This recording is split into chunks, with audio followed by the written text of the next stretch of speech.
Magandang umaga USA, Canada at buong North America. Magandang hapon naman sa Europe at Middle East. At syempre magandang gabi naman sa ating bayang Sinilangan kasama ng mga bansa dito sa kontinente ng Asia. Good evening! Ay, gising na ang bossing kish natin. Ma'am Sheila Q, thank you very much sa iyong malupit na paggising ngayong araw. Hi, Safety and Security Vlog. How are you? Ayan. At tayo po ay live na mapapanood mga bossing dito sa Rematian, Diaryo ng Masa at sa Facebook page si Boss Dada. Kaya yung mga hindi pa nagpa-follow dyan, follow na. Masaya dito, burautan lang. Siyempre tayo din ay live na mapapanood dito sa ating YouTube channel. Kaya yung mga hindi pa magsusubscribe, mag-subscribe na kayo. Yung mga umalis kagabi, mabuti naman napalitan na sila. We are now at 39,000 subscribers. Congratulations. At February ang ating second year anniversary and we have reached another milestone. We are now at 39,030 subscribers here in YouTube. So congratulations sa ating lahat. Rest assured na yung mga umalis, babalik din yan dahil maboboring ang mga yan . Pero yung mga bago lang dito sa channel natin, abay welcome. Rest assured na gagalingan po ni Boss Dada para ma-entertain kayo. Ayan, so congratulations sa ating lahat. Safety and Security Vlog, maraming salamat sa iyo. Sabi nga ni Boss Ray Dino, road to 40K na, yes. Malay mo naman, before we reach our 5th year, ay makuha na natin yung silver play button. Malay mo naman. Diba? Congratulations, sabi ni Fanny Putam. Hindi congratulations sa atin. Kasi tayo ang nagsimula nito.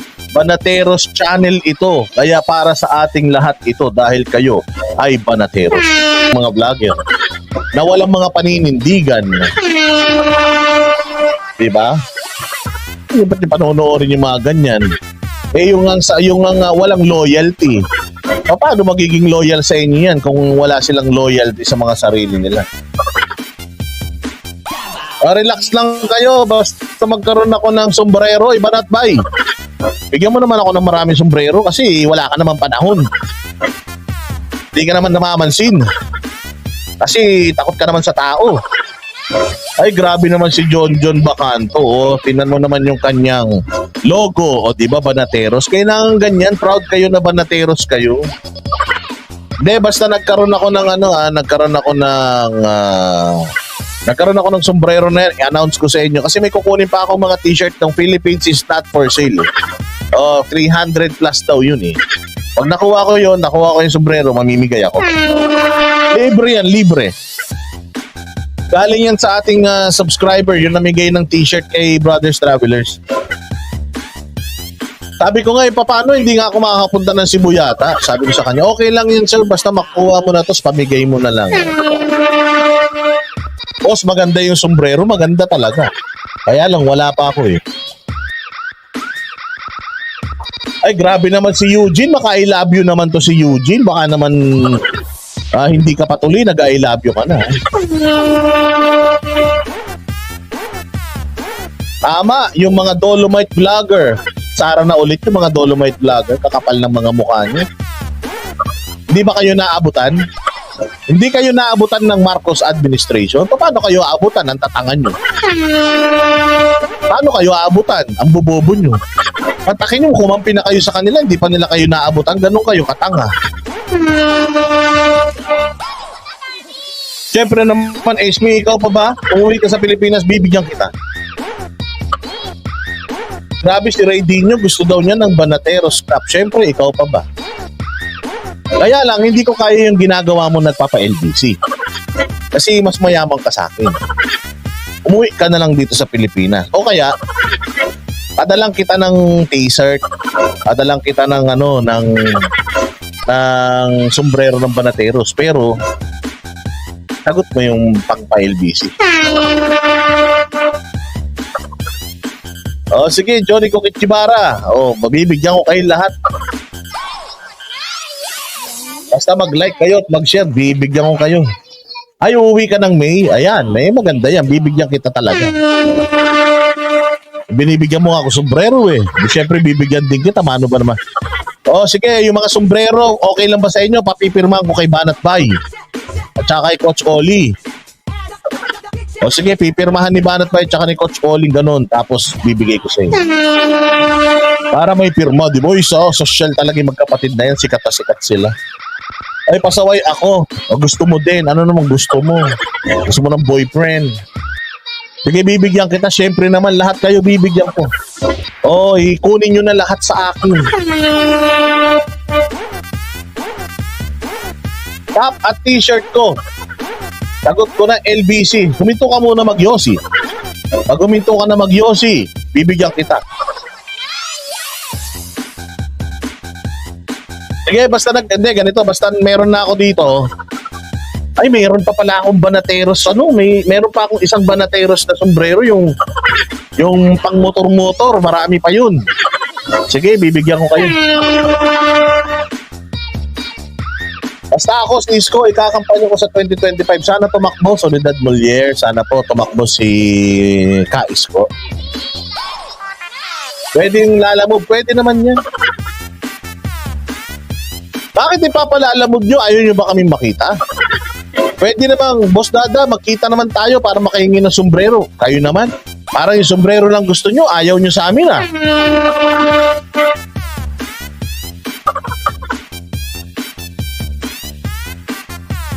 Oh, my firma is not worth anything. Siyempre, ikaw pa maputragis. Kaya lang tumaya-taya ka na ulit para nananalo ka na at nabibigyan mo na ako ng balato. O, Banyagang Pulubi, meron yan. Anli yan. O, sabi na understandable. Pirmado nyo ito. Grabe naman ha. Ay na, si Banat Bay na lang. Okay na yun. Eh kung pwede nga lang, papirmahan natin kay Tatay Digong. Kaya lang, baka tadyakan tayo ni Hanilit. Ay, happy birthday, belated happy birthday kay Inang, belated happy birthday, Inang ni Anharot. Ay, thank you very much. Maraming salamat po sa pagluwal mo kay Anharot. Mabuti na lang, hindi mo sinaito-text si Anharot, kung hindi, nawalan kami ng totoong kaibigan. Kaya maraming salamat sa iyo. Mami Anharot, ito naman si Anharot, napaka-kurung-kurung mo talaga. Lagay mo naman yung pangalan para happy birthday po sa mama ni Anharot. Ang pangit! Grabe naman yan. Lagay mo yung pangalan. Parang buang to. Ano yung babati ako happy birthday? Anharot, di naman yung may birthday.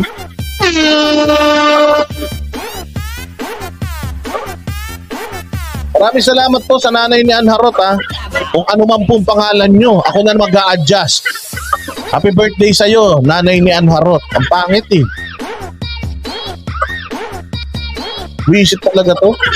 Ayan na, happy birthday, Nanay Ninita. O, happy 70th birthday, Nanay Ninita.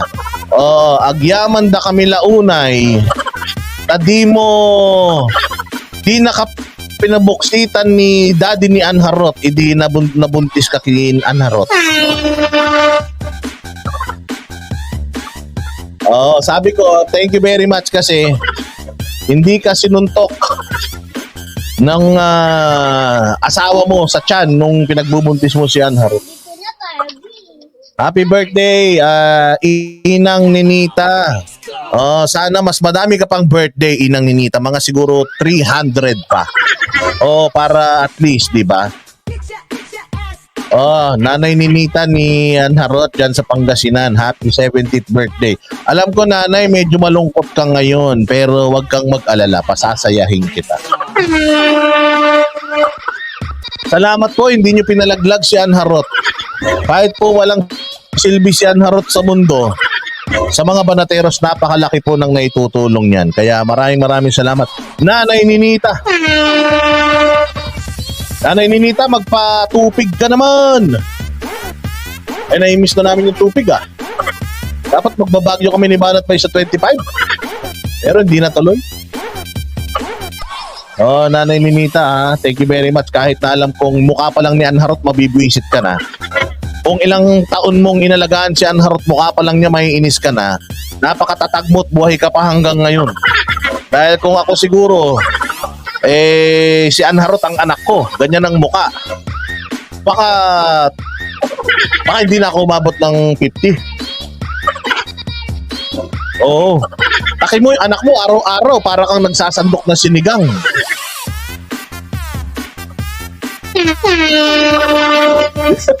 Pag nakita mo yung anak mo, "Uy, prito ulam natin, ba't nilabas mo na naman yung sandok?"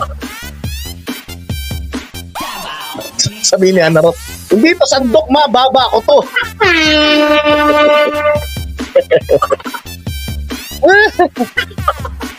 Oh, tayo na yan. Love na love talaga namin si Anharot. Sabi ng nanay ni Anharot, "Hoy, umalis ka nga dito, nangangasim ako sa'yo." Araw-araw nangangasim yung nanay niya pa. Si Anharot mukhang mangga minsan. Si Anharot pa naman mukhang manggang hindi pa hinog. O mukha siyang manggang medyo maasim-asim. Oy, joke lang yun, ha? Ganyan namin kalab si Anharot. O, diba? Nanay, kung malapit ka lang dito, papadalang kita ng cake.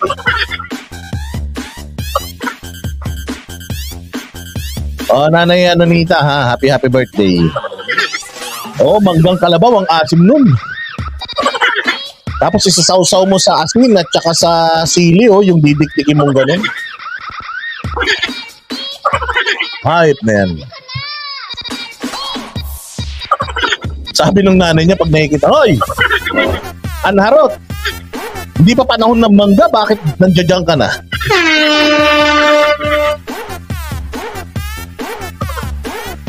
Oy, love namin yan, Sonia Brose, si Anharot. O yan ang talagang solid banatero.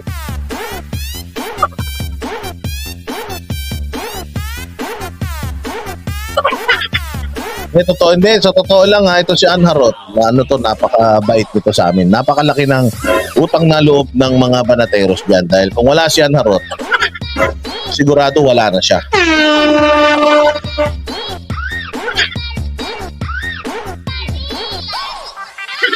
Oh, ayan. Kain ka ng kain ng ramen, hindi ka naman namimigay. Oh, ay, mabuti naman. Napatawa ko ang iyong nanay. Oh, kaya yung mga nangihingi ng sombrero dyan, Boss Dada, pwede ba lala mo? Baka naman pwede magkita-kita tayo, di ba? Ay, grabe naman talaga yung mga taga-Japan na yan. Thank you very much, Banis, Lori Banis. Nakakatuwa ka.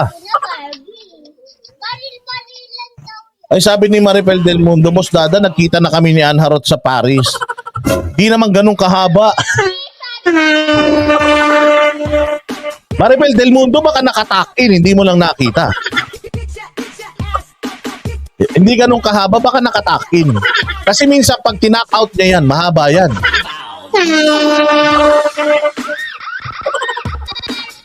Alam mo, kaya pinaalis sa Pangasinan yan, nalugi yung tindahan ng Pico dun eh.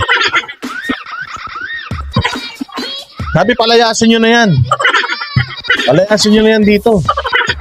Wala nang bumibili ng Pico simula nang lumabas siya si Anharot. Sabi, Jojo de Guzman, minessage ko din.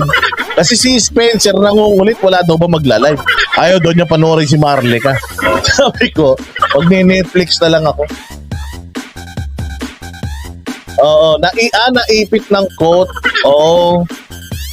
Baka nakaano siya noon. Tawag doon yung mufflers. Baka malamig kung nagkita kayo, naka-mufflers yan. Kaya hindi mo nakita. Pero pag tinack out niya yan, promise, tanghalin tapat pero parang gabi na kasi may buwan.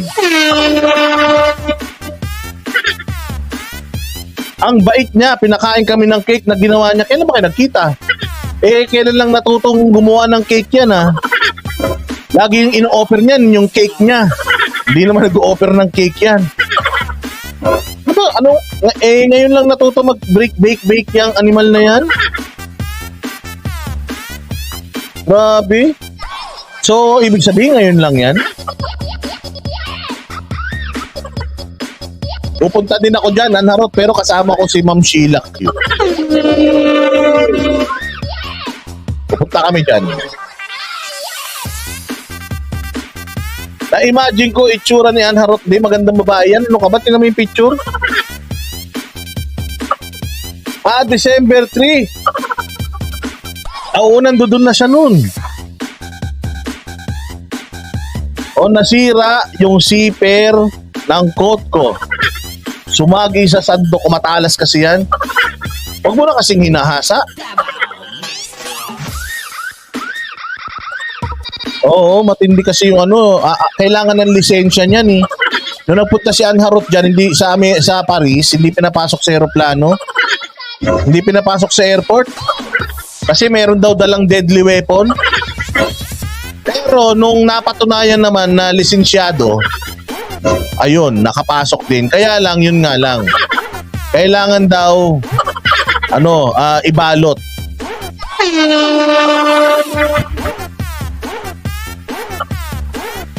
Sabi ni Jo Marie, napa-search tuloy ako kay Anharot. Maganda naman, di ba?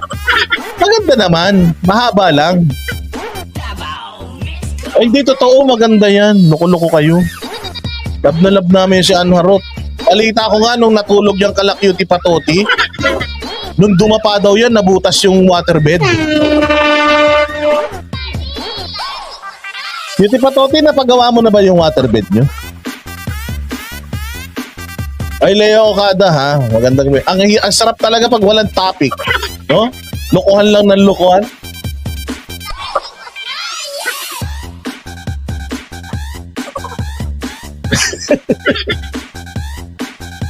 Ang tagal kasi nawala ni Anharot. Ewan ko anong ginagawa niyan. Nagagalit daw yung Nagagalit daw yung amo niya. Kwento ko lang ha, Anharot ha, yung pinag-usapan natin noong nakaraan. Nagagalit daw yung amo ni Anharot. Kasi daw, nung pinagbe-bake siya, nagulat daw yung amo niya. Bakit? Ninungud-ngud niya yung cake. Yung pala nasira yung nila, yung yung umiikot-ikot na gano'n. Yung tawag yun, yung umiikot-ikot na ganyan, pang halo-halo ng mga itlog tsaka ng harina. Ginamit din ni Anharot yung baba niya. Solar solar operated yun eh. So, solar yun, tinutok lang niya sa araw yun eh. Tapos diretso na gano'n.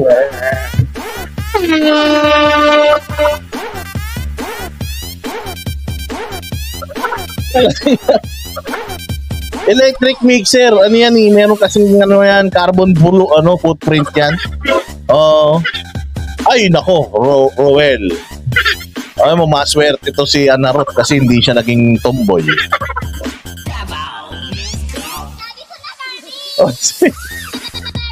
Ay, joke lang Anharot ha, huwag ka magagalit. Sinalba mo na naman ang gabi. Sinalba mo na naman ang gabi natin. Ay, baka sabihin ni Nanay Ninita. Siguro kanina kumatawa-tawa si Nanay Ninita. Sabi ni Nanay Ninita, nakakatawa pala dito. Tapos biglang sabi niya, ay, parang inaapi na yata yung anak ko ah. Inaapi na yata yung anak ko dito ah. Animal ka, Boss Dada.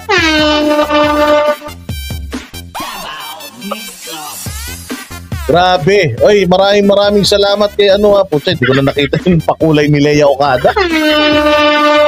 Leia Okada, thank you very much sa iyo ha. Arigato ne. Huwag ka nga absent. Absent ka ng absent eh.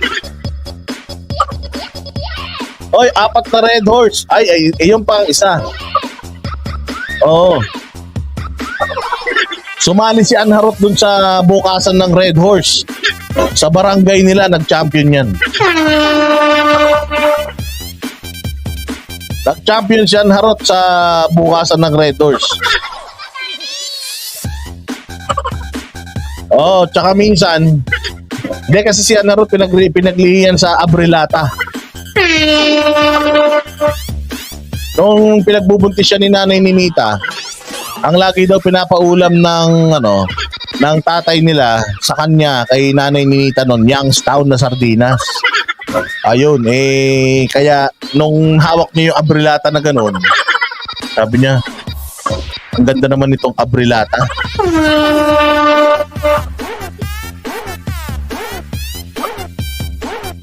Ayop talaga naman. Ayaw naman, di ko ang ganda ni Ann Harot.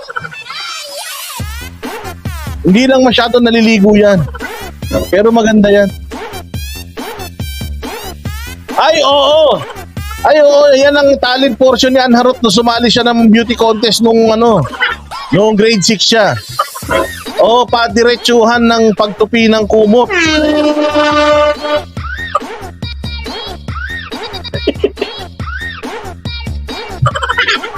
Oh, si Ann Harot nung nag-apply sa Dunkin' Donut, kasi nag-apply yan sa Dunkin' Donut, tigabutas ng donut.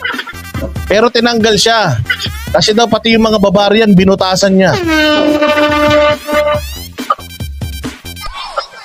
Wala namang butas yung barbarian. Nung may bumili ng barbarian, ano to? Ba't may butas tumutulo?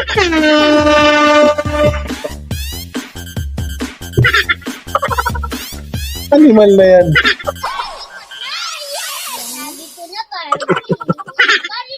Sabi ni ito naman si Randel, ano sinasabi mo? Mas gusto ko si Ann Harot, slightly used. Hindi Ano pa yan? Sariwa pa yan.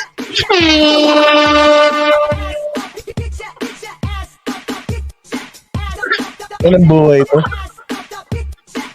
Basta wag kang yuyuko. Hindi, ano na yan? Okay na, pag lumuyo ko si Ann Harot. Okay na. Nakapag-adjust na yung yung katawan niya. Kaya walang boobs yan. Si Ann Harot walang boobs siya kasi pag may boobs siya, nasi ko ng baba niya, mabubutas yun. Pucha, sasabihin siguro ni Remate, ano ba itong reporter ko? Sasabihin ni Remate. Hayop na reporter ito ng Remate. Puro katarantaduhan ng alam.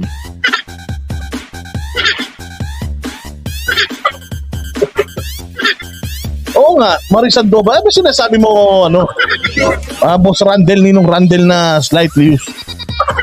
Ang hilig mo talaga sa segunda mano. Ang hilig mo sa segunda mano, kaya na nagpunta ka rito eh. Sabi mo, mahapdi yung ihi mo. Ninong Randel, magaling na ba yung kasi nagpunta si Ninong Randel dito, mga 2 araw siya nawala. Tapos nung nakita namin siya, medyo iika-ika siya maglakad. Sabi niya, hirap daw siya umihi.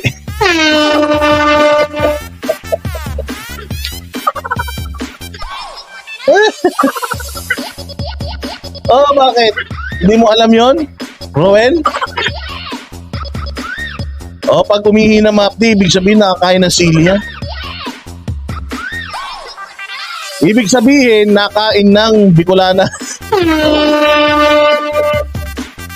Ay, sorry Sorry sa mga Bicolana dito Ay, sabi kasi nila yung mga Bicolana mahilig yun sa silin eh. Mahilig sa sili yung mga Bicolana eh. Pagka daw nakamali ng kain, pag nauna daw silang nananghali, bago daw sila nag-dessert, patay ka. Ang hapdi daw nun. Remate, sorry buburahin ko na lang po to. Spencer, boy ka pa. Para kang si Buster Pagka tapos ng TV Patrol, gising na. Magaling na daw. Ang galing ng amoxicillin, di ba? Sabi ko naman sa iyo kahit walang reseta, makakabili ka nun.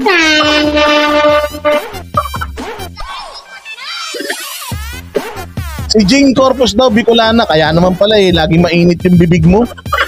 Pati yung waiter, inaaway mo.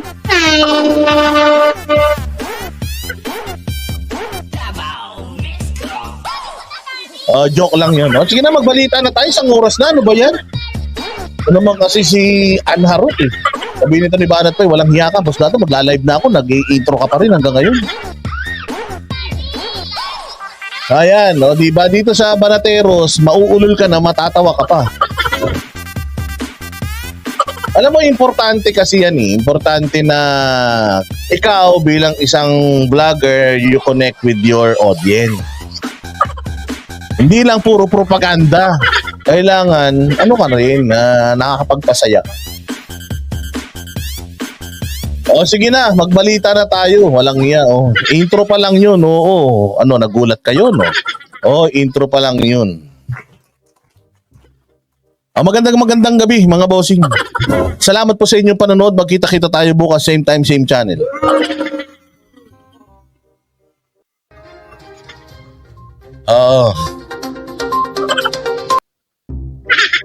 Ayan, pakita natin tong itong ating naitabi rito na mga balitang walang mga kwenta. Hindi, wala talagang kwenta yung mga balita. Pasensya na kayo, ha. Gustuin ko man kayong bigyan ng balitang masaya. Wala talaga 60 minutes, no? Grabe, intro pa lang yan. Dito lang yan. Hindi. Joke lang yun, Anharot. Joke lang.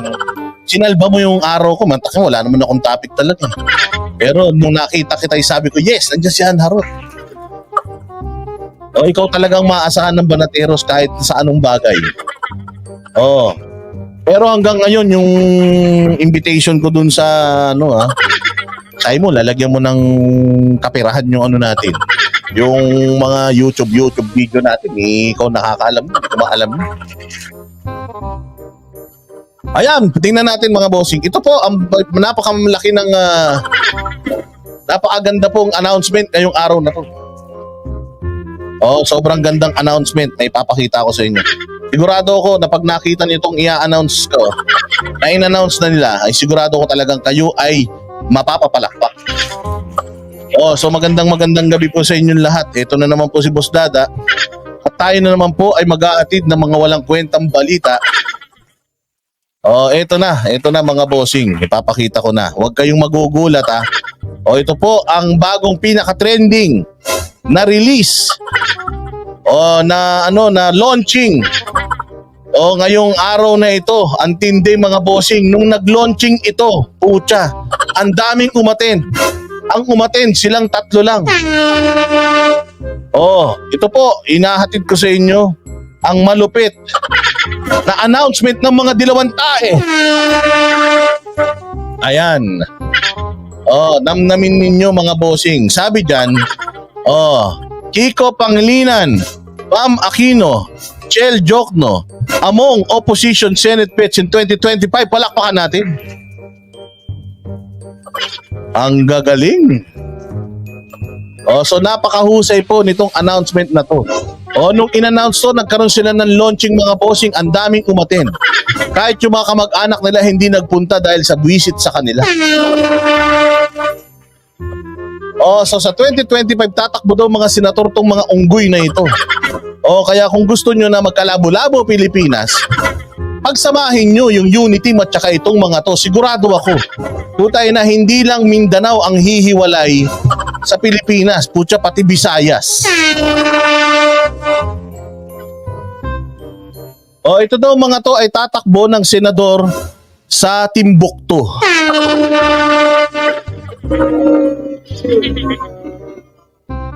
Kaya babantayan yung maigi itong mga tulongges na ito, ha.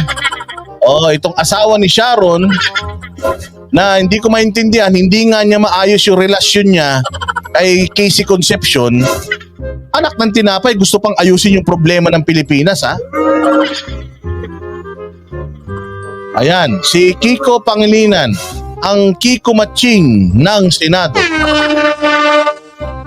So ito yung isa naman, si Bam Aquino.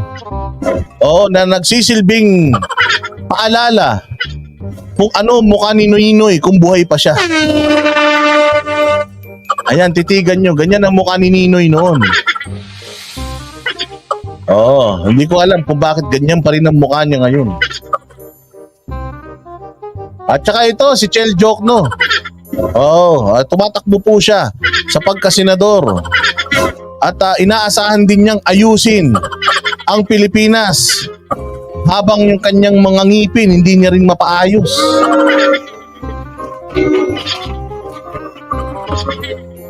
Sabi nga nila, tumakbo na tayo.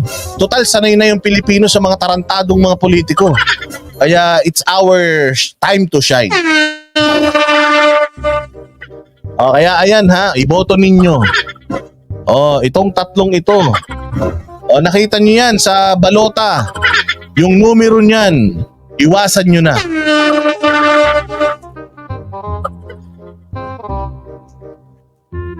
Ito naman si Mikey. Hindi ka ba nanonood ng balita? Hindi yan. Ewan ko, kapatid niya yan o kamag-anak.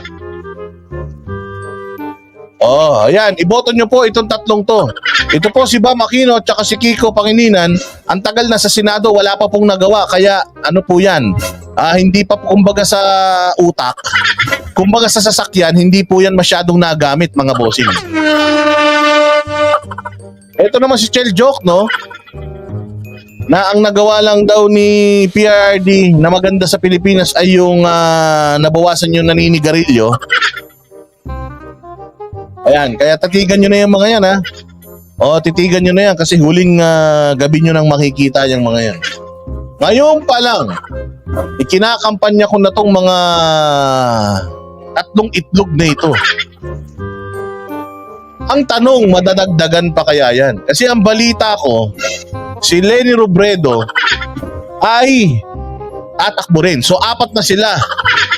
Ngayon, ang sasalihan nilang patimpalak, kung sino yung pinakawalang kukote sa kanilang 4. Ayan na, so iboto ninyo pagdating ng 2025 itong mga to na mga tanod sa barangay nyo. So as early as now, nagdeklara na sila ang mga dilawang tae ng kanilang tatlong kauna-unahang may pa-flash sa Inidoro. Antayin pa natin yung iba. Baka sakaling makabuo ng 12 ngayon yan. Kasi si Dilima nakalaya na eh. So malamang si Dilima dagdag mo na dyan. Tapos si Trillanes, hindi si Trillanes tatakbo sa Caloocan eh. Magiging na siyang mayor ni Magiging na siyang mayor ni Diego Latigo. Ayan, so titigan yung maigi. So 2025 Senate bets. Ayan, by the way, kayo bang tatlo dun sa Senate survey? Lumabas ba yung mga pangalan nyo? Kung hindi, wag na kayong mag-abala. Wag na, magano na lang kayo, baka bakasyon na lang kayo, madami naman na kayong pera. Ayan na, so titigan nyo silang maigi. Palakpakan. Abangan natin mga bossing yung mga maidadagdag sa kanilang hanay. Kasi sabi nila, kasi natatandaan nyo si Bam Aquino, hindi yan tumakbo noong 2022 kasi alam niya na sobrang lalakas ng kalaban at alam niya na ayaw naman niya mag back-to-back loss. Kaya ngayon siya. Pero ito real talk to Real talk to. Mga dilawan to, makakabulag tong mga to. Baka si Drilon biglang lumabas yan dyan. Drilon, hindi ka na yata gumigising eh. Gusto mo pang maging senador Pero malakas tong mga to You have to remember mga bossing, wag kayong masyadong kampante You have to remember na may solid fan base ang mga dilawang tain na mga 14 million din yun. So imagine itong mga ito, return of the comeback to, pagbalik nito patay. Pagbalik nito sigurado si Duterte, sigurado. Baka hindi lang sa ICC maipakulong yan. Kaya please lang, huwag nyo nang pabalikin ng mga ito dahil dadagdag pa ito sa sakit ng ulo ng mga Pilipino. Siguro naman, nagsawa na tayo sa sakit ng ulo, no? Baka naman pwede, huwag nyo nang dalawan ng tatlong ito. Huwag nyo nang dagdagan. Parang awa nyo na Si Gordon, malamang, baka tumakbo yan dyan. Lahat ng maisip nyo mga loko-loko, sigurado, magtatakbuhan yan dyan. Yan, sabi ko nga sa inyo, namahingal lang sila pero ngayon full blast na naman sila. Kaya nga as much as possible gusto nila na ma-eliminate ang mga Duterte doon sa political scene. Kasi pag nawala ang mga Duterte, sigurado ako balik na naman tong mga to sa kapangyarihan. At pag bumalik sa kapangyarihan ng mga ito, ihanda nyo na yung mga bahay nyo dyan sa Japan, sa Amerika, sa Canada dahil sigurado isa sa mga bansang yan pupuntahan na ng Banateros. Doon na kami titira. Ayan. So, abangan natin mga bossing. Sigurado, buhay na naman yung mga dilawang vloggers niya. Yung mga dilawang vloggers na nahimik mo ng bahagya at pumunta sa kampo ng mga loyalista. Ayan, ano pa ba mga balita natin? Ito na. Diyos ko po, patawa. Isa na naman pong patawang balita galing sa galing sa DOJ. Ito may patawang balita galing sa DOJ, pakita na natin. Ayan. Sabi ko nga sa inyo, hindi ko maintindihan bakit masyadong sinisensationalize na naman itong si Teves. Kasi meron naman silang pautot ngayon na nag-issue daw sila ng 2 alert list order laban kay Arnolfo Teves. Alam nyo, akala ko naman bago kasi nung nakita ko to, naku, may bago na naman. Sinampahan ng kaso. Kahit wala namang ebidensya, nag-recant na yung mga testigo nila. Mayroon daw illegal possession of firearms na dismiss kasi alam na tinanim nila. Tapos ano pa ba yung naging terorista, nagbubudots lang naman. Pang-4, natanggal sa Kongreso dahil hindi daw umaattend. Pang-5, nasa Timor-Leste daw nag-a-apply ng ang tawag diyan, asylum, political asylum. Tapos pang-6, nagbabayad daw siya sa Timor-Leste ng mga nagbabayad daw siya sa Timor-Leste ng mga goons para daw siya magstay doon. Samantalang terorista na siya, so wala na siyang control sa mga bank account. Saan kumukuha ng pera to? Tapos akala ko kung ano pa, tapos just recently, tinanggalan na siya ng right to travel dahil yung kanyang pasaporte ay kinansilan na nila. So ano pa ba? Meron daw bago, 2 alert list order. So tingnan natin kung worth it ba ito or worthy ba ito sa pagbabalita ng GMA Kapuso ito yung balita diyan pakinggan natin.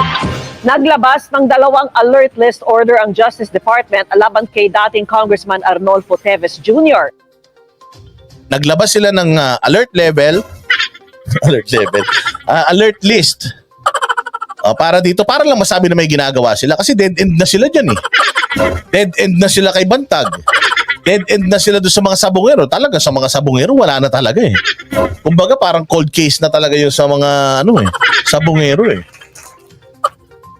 So eto, mga bossing, may bago daw. Bago tingnan nyo kung talagang bago to. Kaugnay po yan ang umunoy pagpatay kay dating Negros Oriental Governor Roel Degamo. Sa ilalim ng alert list order, dapat i-report ng Bureau of Immigration Officers ang lahat ng galaw ni Teves papasok. Narinig nyo? So, number 1, dapat daw i-report ng immigration ang lahat ng galaw ni Teves.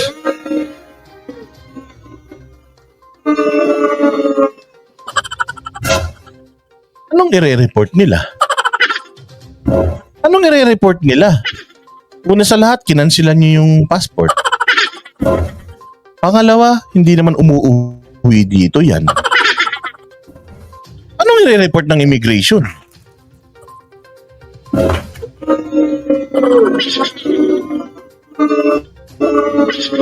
Pakalabo. So yun yung pinakabago I-report ng immigration lahat ng galaw niya. Hindi nyo nga makita kung nasan. Hindi nyo nga alam kung nasan. Anong i-report ng immigration?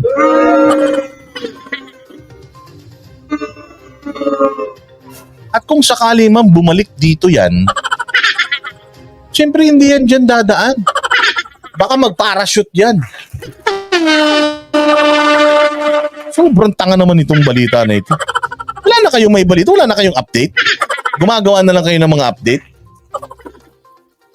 Ay, nako. So yun yung una. Ano yung pangalawa?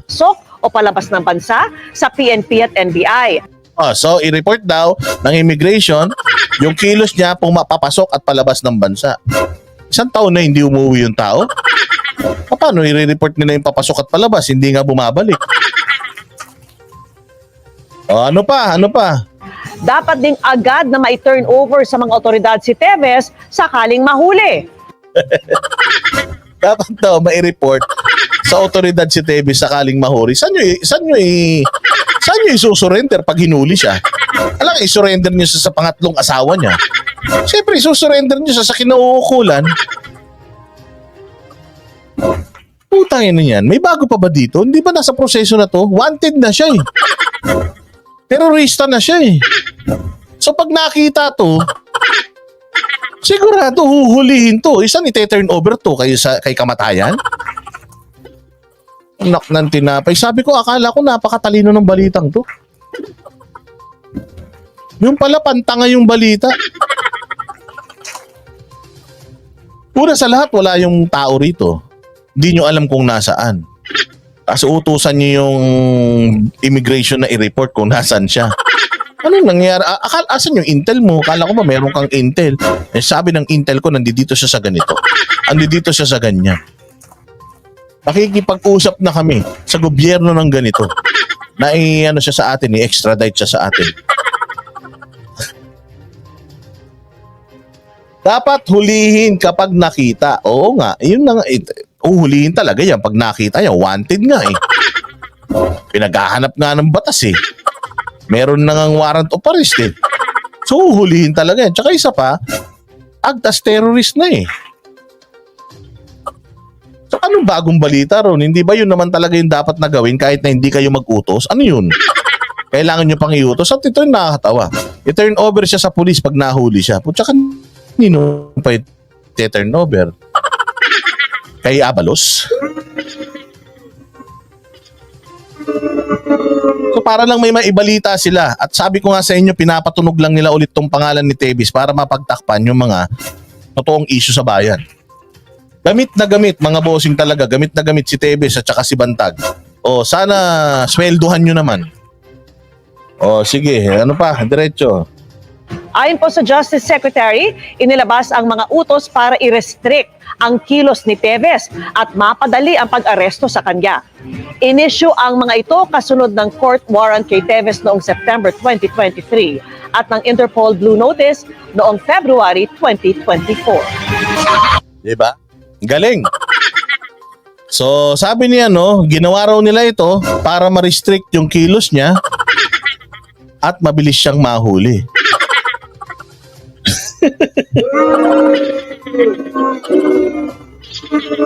Wala akong masabi. Wala akong masabi sa sobrang walang balita ngayong araw, mga bossing. Siguro lumabas siya dun sa Hoy, gumawa nga kayong balita. Ano balita, sir? Sino pa ba? Di si Teves. Dami ng problema ng bahayan eh. Gawa kahit ano lang, kahit anong katarantado, ano maisip mo? O sige, teka, isip ako. Alam ko na. Mag-release tayo ng ng alert list order, 2. Ano yun? Utusan natin ng immigration na hulihin siya pag umuwi siya dito sa Pilipinas. Pangalawa, pag nahuli siya, i-turn over siya sa pulis.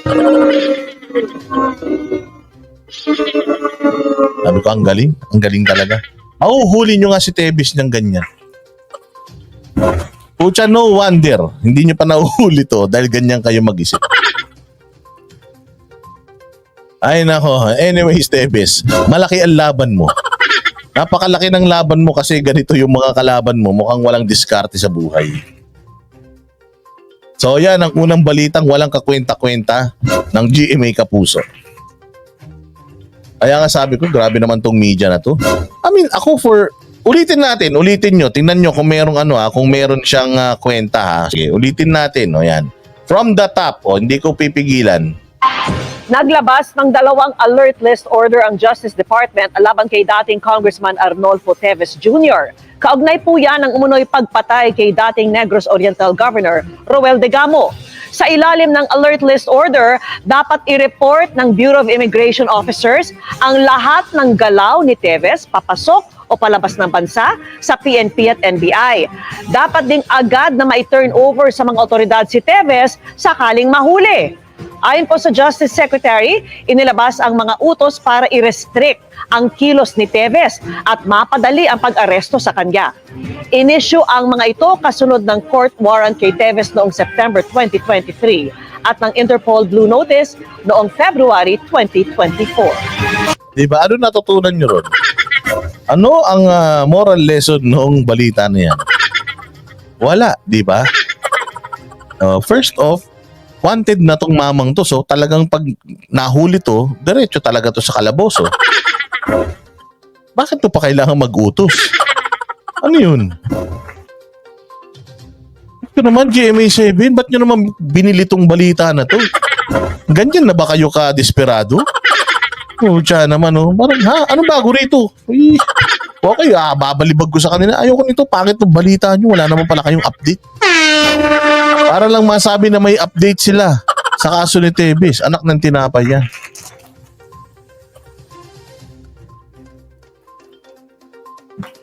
Oo, sabi nga ni DIY Bisdak, parang nag-renew lang. Nag-renew lang ng advisory.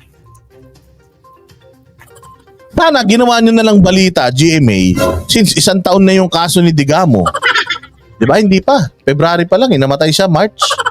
O since mag-1 taon na, o di sana, balik tanaw tayo. Ganun na lang sana. Balik tanaw tayo sa nangyaring krimen sa Negros Oriental. O tapos recap. O nahuli yung sumakay sa helicopter. O para makatakas, nahuli sila ng nakayapak. Ibang klase. Palakpakan natin mga bossing ang GMA Kapuso dahil sa napakagandang balita na yan. At dahil sa balita na yan, pansamantalang nakalimutan si Pastor Apollo Kibuloy. Oh, eto na. Oh, syempre, sabi ko nga sa inyo, kapag kausapang DDS, kapag ang binabanatan ay solid Duterte, so hindi pala masyadong solid. Pero Duterte, malapit sa mga Duterte, buhay na buhay ang hasang noong mga komunista sa pamahalaan. Kaya eto, sabi ni Franz Castro, ang kapal naman daw ng muka neto ni Kibuloy at feelingero masyado.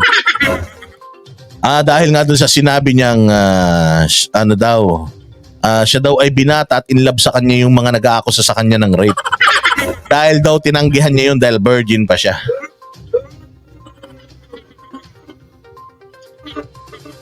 Ito panoorin nyo to. Malupit itong balita na to. Natawa ang ilang mga mambabatas sa payag ni Pastor Apollo Kibuloy na sadyang pinag-aagawan daw siya ng mga babae at ngayon pinaparatangang ng gahasa. Sabi parang isang kongresista, wag naman daw feelingero ang pastor. Nasa frontline ng balitang yan, si Marian Enriquez. Ito po ang kasalanan ko. Pinayaman ako ng Panginoon Diyos, akala nila sa akin. Single ako, kaya pinag-aagawan ako. Pagkatapos na ako ay maghihindi, mapapahiya, ibabaligtad nila sa akin. Huwag kang feelingero. Siya nagalit si ate, oh. Huwag kang feelingero. Di ka naman kamukha ni Duterte para magsalita ka ng ganyan. Pero nakita mo, itong mga puki ng inan to, sa totoo lang, itong mga putang inang mga tao na ito, mga mukha pa lang nito talagang tataas ng presyon mo ng dugo mo. Ito punyemas na ito, si Franz Castro, mantakin mo, iniimbita nyo yung tao dyan sa kamara para maging resource person in aid of legislation dahil may investigation kayo. Iniimbita nyo siya dyan, tapos ganyan kayo magsalita sa kanya. Bakit kaya hindi kayo magpanggap na maging naman kayo, maging patas naman kayo, kahit sa camera lang? Pinapakita nyo na yung totoo nyong kulay na talagang ipapatawag nyo siya dyan para babuyin. Bakit papupunta yung tao dyan? Kung sa interview mo pa lang sa TV, gigil na gigil ka na sa kanya. Baka naman kulang sa dilig yan, madam, ha? Baka naman naiinis ka, nagseselos ka dahil ang dami palang nagkaagusto kay Kibuloy, ha?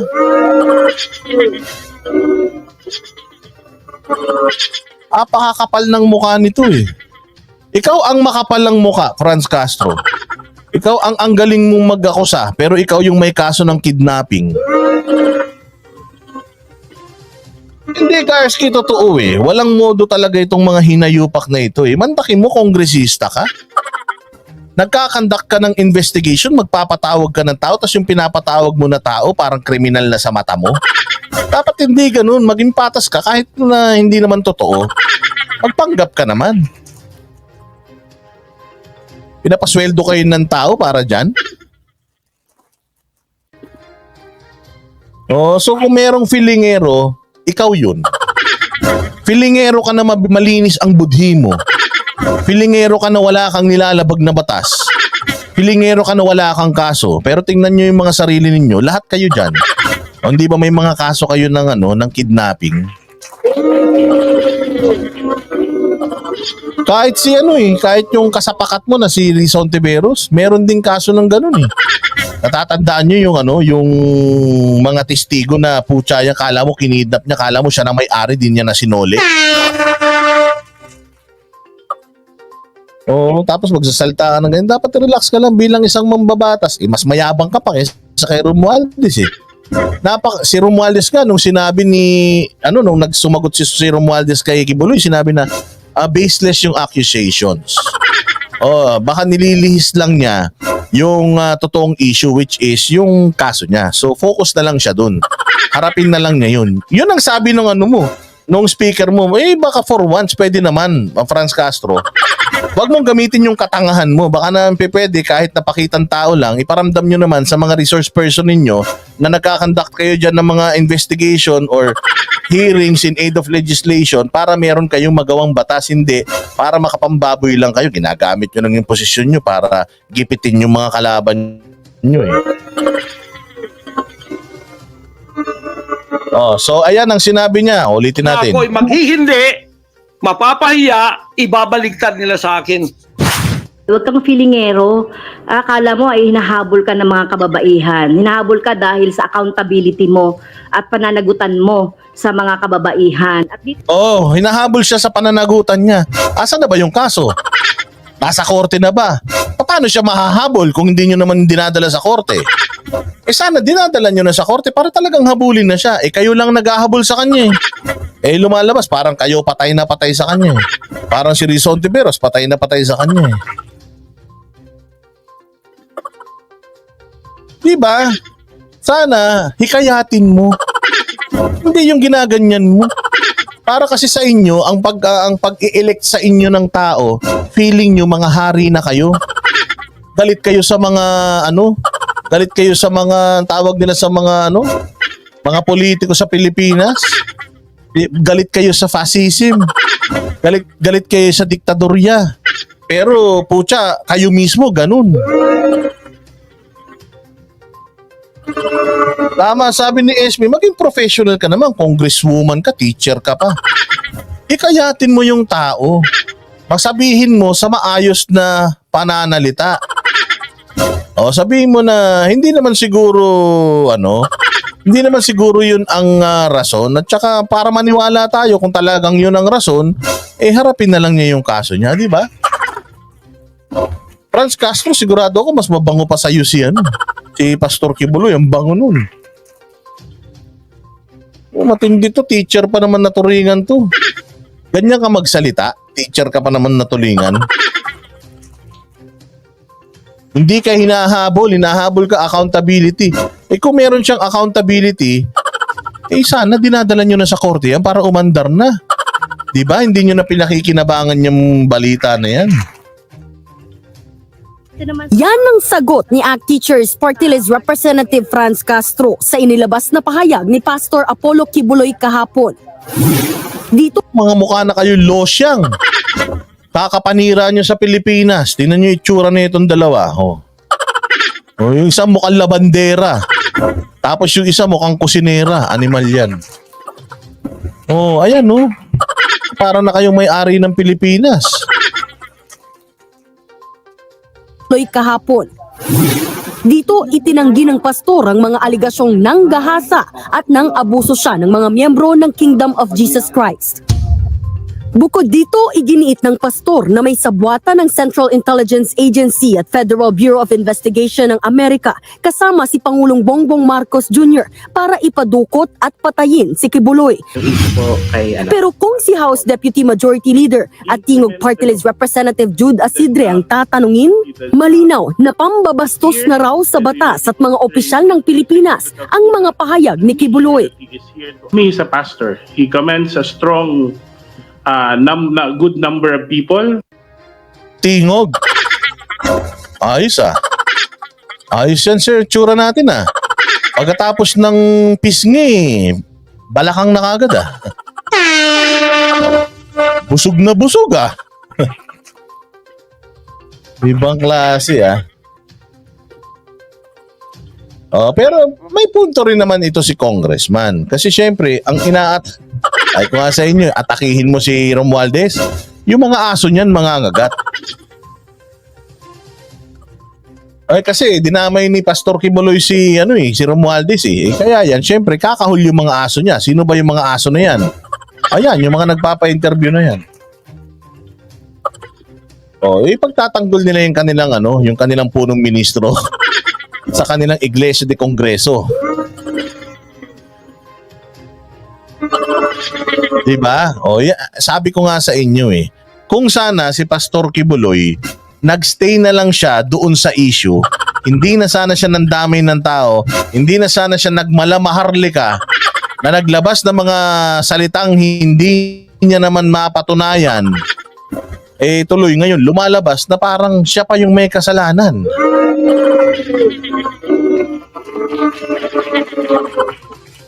Hindi, ito yung sana naiintindihan nyo kung bakit ganito yung statement, comments namin nila Banat Bay patungkol dito sa issue na to. Bakit? Kasi okay na ang simpatya ng tao nasa SMNI na Tinatrabaho ang SMNI, okay na Alam na ng Pilipino yun Marami siyang binitawan ng mga salita dito na hindi niya talaga dapat binitawan at nakasama sa kanya. Kita mo kung paano tinitwist ng Tinan mo kung paano tinitwist ng media yung mga niya, yung mga statements niya. Ginagawang katatawanan tuloy yung kanyang mga statements. So hindi sa sineryoso yung statement niya. So yung ibang mga magaganda namang nasabi niya doon, wala na, hindi na na-highlight. Kasi nga, na-highlight yung kanyang speech, yung kanyang statement doon sa una. Pogi siya, pinaghahabulan siya. Pangalawa, mayaman siya. O pangatlo, pinapapatay siya. Kikidnapin siya. Nagtatago siya, hindi niya pwedeng ipakita yung mukha niya kasi may threat sa buhay niya. Pastor, paano kami maniniwalang mayroong threat sa buhay mo? Basketball ka ng basketball. Hindi ba gawa ka ng gawa ng 300, 200 points, 100,000 3 points? Hindi ba? Kung talagang sabi mo since 2018, meron nang nagsusurveillance sa'yo, kailan lang yung mga video mo na nagbabasketball ka na ganun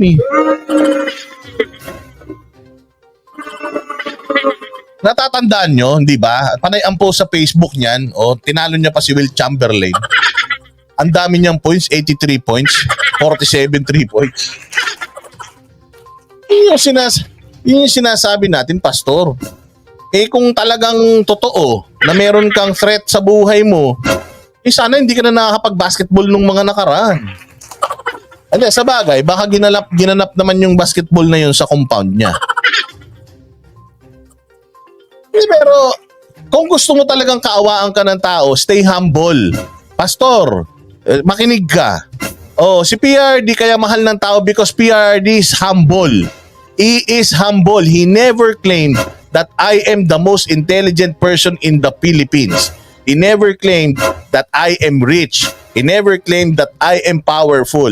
You should learn from PRRD. PRRD, simula nung nagtrabaho siya ng presidente hanggang siya ay nagtapos na presidente, lagi siyang mababa. Lagi niyang ibinababa yung sarili niya. Never niyang itinaas yung sarili niya. When you ask him, anong nagawa mo sa Pilipinas? Marami ka ba nagawa? Hindi yan sumasagot ng yes. Ang sagot niyan is, it's you who's going to say or is going to answer those questions, ikaw. If you feel like wala akong nagawa, then sorry. If you feel like meron, edi maganda. Yun, sana lang talaga, Pastor, sa susunod na magsalita ka, stay sa script. Just follow the script. Don't go out of the script dahil when emotion is high, intelligence is low. Maniwala ka, Pastor. Hindi mo ako mako-convince na merong threat sa buhay mo since 2018 kung basketball ka ng basketball. Kasi kung yung assassin humalo dun sa mga nanonood sa basketball, namaril yan, di wala na, di ba?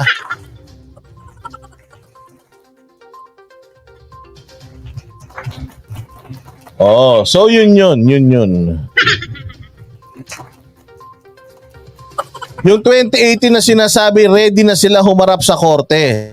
Oo nga, pero ang sinabi nga niya, since 2018, restricted na daw yung kanilang galaw dahil daw sinosurveillance na sila noon. Ng daming beses ko pinanood yun. Daming beses ko pinakinggan yun. Kaya alam ko yung mga pinagsasasabi niya dun. So yun po. Yun, tapos yung sinabi pa na, kasi mayaman ako. Kasi single ako. Kasalanan ko ba kung pinayaman ako ng Diyos? Ganun pa siya.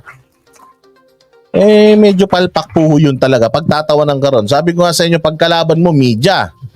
Kalaban mo, media. Patay ka dyan. Gagawin nilang, bababuyin nila yung magandang intention mo naman. Unang-una sa lahat, hindi ka pa naman politiko. Ang followings mo, yung mga sumasamba lang sa simbahan ninyo. Yung ibang mga pro Duterte, medyo 50-50 naman sa'yo. Nung nag-prayer rally pa sa Davao, wala ka pa dun. Wala. Hindi talaga natin alam kung anong mangyayari sa'yo dito. But ituloy natin to. Around the world, he knows what he's doing. He knows that he's clearly defying the law. He knows he's injuring the political system that we have in place. He's disrespecting the authorities. And I think that he'll be made accountable in that at the right time. Si House Speaker Anong lumalabas? Ikaw ngayon yung masama. Imbis sa sana yung simpatsya ng tao nasa iyo, kita mo. Una sa lahat, dapat nga hindi ka na nagsalita eh. Sana in-email mo na lang yung statement mo eh. Kasi nagsalita ka ng ganun, ayan, pinipick up ng media. Anong ginagawa ng media? Ayan, pucha, sinisibak ka ng sinisibak. Ang ganda naman ng ibang sinabi mo. Pero ang hina-highlight lang nila, yung mga pinagsasabi mo dun na alam nilang maiinis yung mga tao. Talo ka dyan sa ginawa mo na yan. Talong-talo ka dyan. Kasi ang kalaban mo, media. You have to really be careful sa mga sasabihin mo. Kasi alam mo naman na magaling sa propagandahan yung mga kalaban mo. Mainstream media yan eh. Martin Romualdez na una nang sinabi kagabi na walang basihan ang mga paratang ni Kibuloy. Inililihis lang daw nito ang atensyon mula sa mga mas seryosong usaping legal. Dagdag naman ni Congressman Asidre, walang nakaaangat sa batas kahit paman si Pastor Kibuloy. I don't think being an appointed son of God puts you above the law. And I'm sure Pati kayo. Pati kayo mga kongresista, gamitin niyo yung pinagsasasabi sa sarili nyo. You are not above the law kahit na kayo ang gumagawa ng batas. No one is above the law. Sabi nga ni Banat Bay. Wala, kaya kayo, tigil-tigilan nyo na yung paggamit nyo sa kapangyarihan ninyo para lang mambuli kayo ng mga tao na dapat pinaalagaan ninyo dahil yun ang rason kung bakit kayo nasa mga kapangyarihan ngayon. no one is above the law. Kaya naman desidido ang mga mambabatas na obligahin ang pastor na dumalo sa pagdinig ng Kamara kaugnay ng franchise ng Sunshine Media Network International o SMNI. Kaugnay pa rin ito ng mga posibleng paglabag ng network kasunod ng maling pahayag ng ilang host tungkol sa travel expenses ng House Speaker. Sa March 12, gaganapin ang hearing ng Legislative Franchise. Paano nyo mako-convince? Na-attend yan. Pucha, si Franz Castro gigil na gigil. Ngayon pa lang. Miski ako, di ako attend dyan. Kung ako ay pastor, kung talagang gusto niyang makuha yung simpatya, attend siya dyan. Tapos makulong din siya. Para kita mo, Nung nakulong sila ka Eric, sila Badoy, di ba nagwala ang sambayan ng Pilipino? O kung ikaw makukulong dyan, ayan, baka makuha mo pa yung simpatya. Sigurado naman ako kung may planong pumatay sa'yo, hindi ka naman papatayin yan sa loob ng Senado. Pangangalagaan ka ng Senado, di ba? Kasi pag may nangyari sa'yo sa vicinity ng Senate, nakakahiya sila. Oh, tama yan, sinabi ni Esme. Ang daming sinasabi ng Congressman Tabatchoy na yon. O Congressman, ilabas nyo muna yung inyong audit. Yun naman na ilabas nyo, dahil mong pinagsasasabi.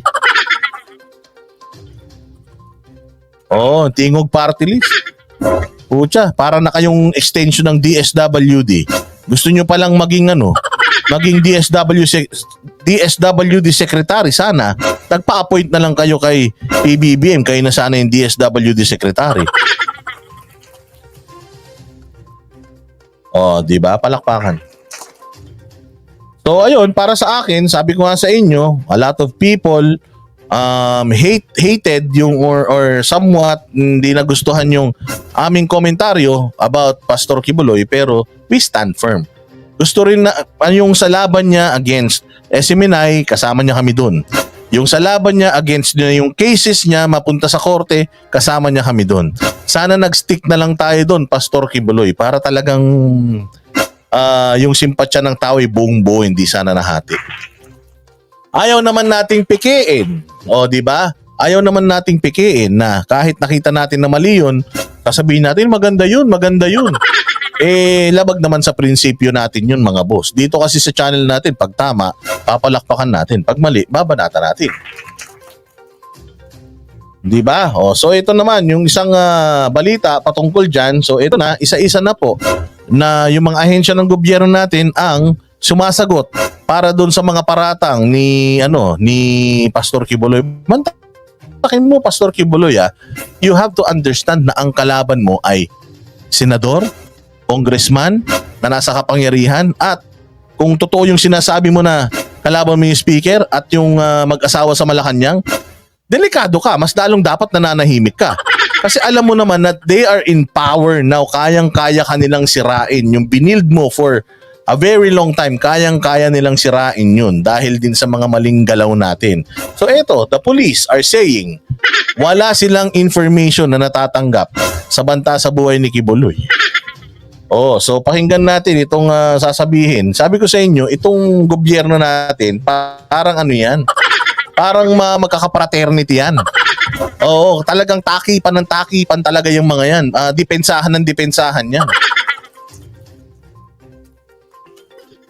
Ay, sabi ni Sultan, sige, mag-print ka lang.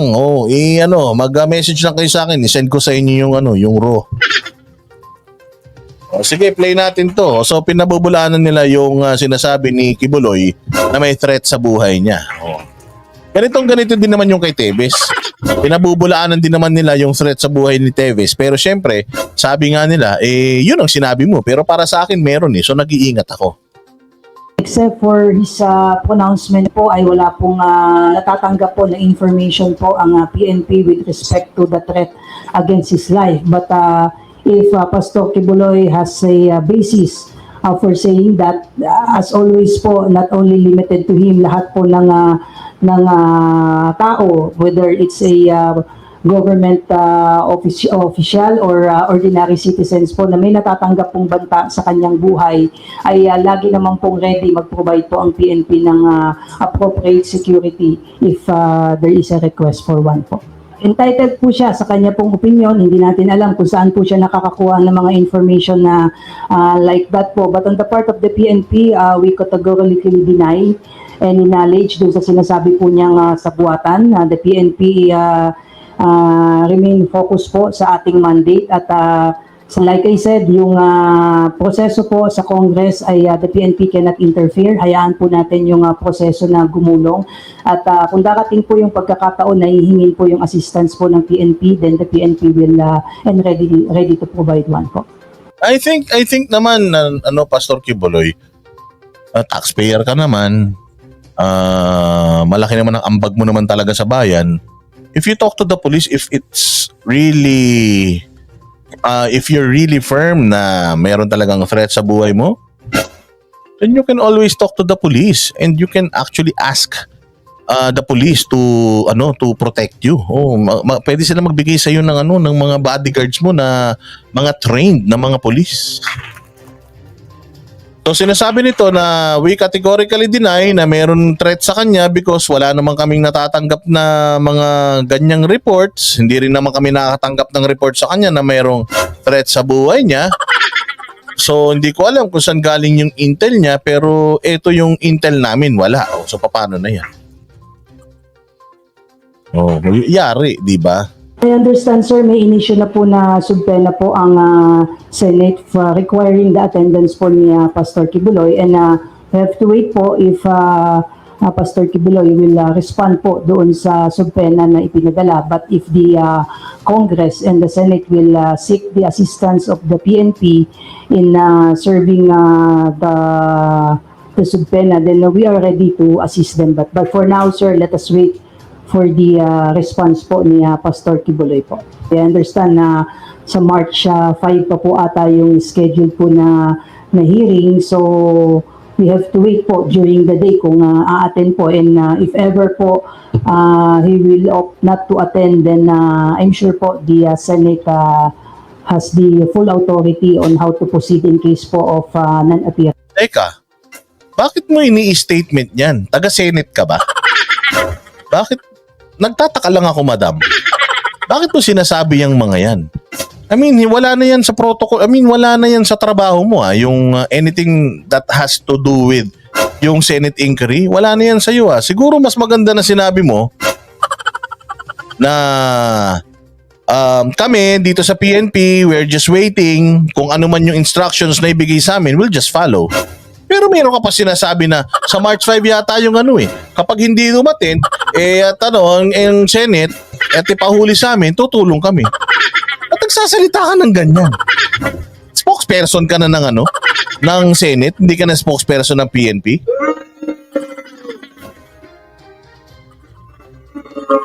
Nasobrahan din, madam, ha? Nasobrahan din, ha? Oo, nasobrahan din, ha?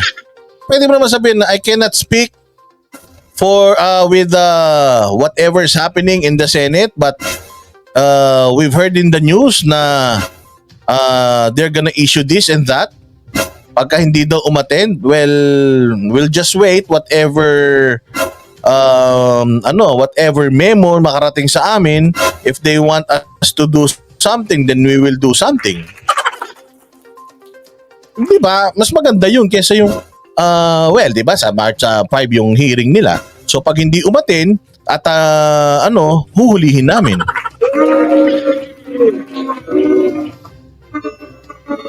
Bida-bida din to si Mama. Oo, ulitin natin, Subpena, then we are ready to assist them. But for now, sir, let us wait for the Senate for requiring the attendance po po yung assistance po ng PNP, then the PNP will and ready to provide one po. Yun, hanggang doon na lang sana. The PNP will ready to provide one if they need us. Tapos, hanggang doon ka na lang. I understand, sir, may inisyu na po na subpena po ang Inisyo na subpina. Ano makanalaman mo sa inisyo na subpina ni Mig Subiri? Si Mig Subiri ba pinagsisilbihan mo? PNP. So dapat ang sasabihin mo is yung PNP side lang. Napakialaman yung Senate. Wala kang kinalaman dun. Isa ka rin kaya ang gulo ng Pilipinas, yung mga trabaho nyo, hindi nyo alam Senate for requiring the attendance po ni Pastor Kibuloy, and we have to wait po if Pastor Kibuloy will respond po doon sa subpena na ipinadala. But anong kinalaman mo sa subpina na pinadala ng Senate sa kanya kung atin siya o kung pupunta siya o hindi? Wala ka na doon, hindi ka na dapat nag-i-statement tungkol doon. Oo, sana nag-stop ka na doon sa kapag kailangan nila kami, whatever it is na iutos nila sa amin, susundin namin. Yun ang trabaho namin. But with regards to the subpoena, if ever atin dyan o hindi, wala kaming pakialam doon. Wala sila sa buhay nila. Kung ano sabihin nila sa amin, hulihin nyo, hulihin namin yan. Ganun. Dami rin sinasabi. Tatakbo ka? Takbo ka sa 2025, if the Congress and the Senate will seek the assistance of the PNP in serving the the subpoena, then we are ready to assist them. But for now, sir, let us wait for the response po ni Pastor Kibuloy po. And Okay, nalalaman mo doon sa response niya. Hindi mo nasakot yun. Di naman yung subpoena naman, di naman galing sa inyo. Sa Senado naman, nagsasalita ka tungkol doon sa subpoena. Mouthpiece ka ng PNP chief. Hindi ka congressman, hindi ka senador. Para magbigay ng mga statement mo. Lahat ng sasabihin mo, dapat yun ang kumbaga, pinasabi lang sa'yo ng hepe mo. O wag ka nang lalabas doon, hanggang doon ka lang. understand na sa March 5 pa po ata yung schedule po na hearings. Hindi namin alam kung kailan yung schedule ng hearing. Oh, buti ikaw alam mo. So, we have to wait po during the day kung a-attend po. And if ever po he will opt not to attend, then I'm sure po the Senate has the full authority on how to proceed in case po of non-appearance po. But the PNP So ano ka na din? Spokesperson ka na ng Senate? So it's up to the Senate. They are at full liberty of blah blah blah. Ayos ah. Kasi may tanong sa'yo kung hindi mo kayang sagutin at hindi naman sinabi ng happy mo na sagutin, wag mong sagutin. Ganun lang yun. Kasi ang trabaho mo is, you are the mouthpiece of the PNP chief. So yung lumalabas sa bibig mo ay lumalabas yan sa bibig ng PNP chief. Ganun yun. Anyways, trip mo yan. Bahala ka. will, for the meantime, will not interfere for now kasi wala pa naman pong official request na nanggagaling po sa Senate. And since the subpoena power po is exercise of authority of the Senate, and ibigay po natin sa kanila yan. Naman pala, ba't nagsasalita ka tungkol dun? Hindi mo nalang pabayaan sa kanila. Meron namang pwede magsalita dyan sa Senate. Well, in terms of service of the subpoena, I understand yung mismong court processor po na nila po ang magsaserve po nila. But in case there is a official request from the Senate for the service of that subpoena, then the PNP is ready to provide. That is the same case also pag may mga other process naman po na inire-request po ang Congress po, nag-a-assist po ang PNP. Sus! Kami sinasabi. Ganito yan, ma'am. Kasi po, nasa Metro Manila ang Sergeant at Arms ng Senador. Ng Senado. So si Pastor Apollo Kibuloy, kung halimbawa nandoon siya sa Davao, hindi naman po pupunta yung Sergeant at Arms doon sa Davao para arestuhin siya. Ano yun? Tara, sumama ka sa akin, sakay tayo eroplano, punta tayo ng Senado. Hindi po yung ganun. Yung Sergeant at Arms, makikipag-coordinate po sa LGU. Police po talaga ang gagamitin doon para iserve yun. Pero kukontak na lang sila doon. Siyempre, yung LGU ng Davao, merong pulis yun. So, bubuo sila ng grupo doon na magsiserve ng warrant na yan or ng subpoena na yan kay Pastor Kibuloy. At kapag inutos ng Senate na hulihin siya at ikulong sa Senado, ganun ang gagawin nila. Huhulihin siya. Ganun.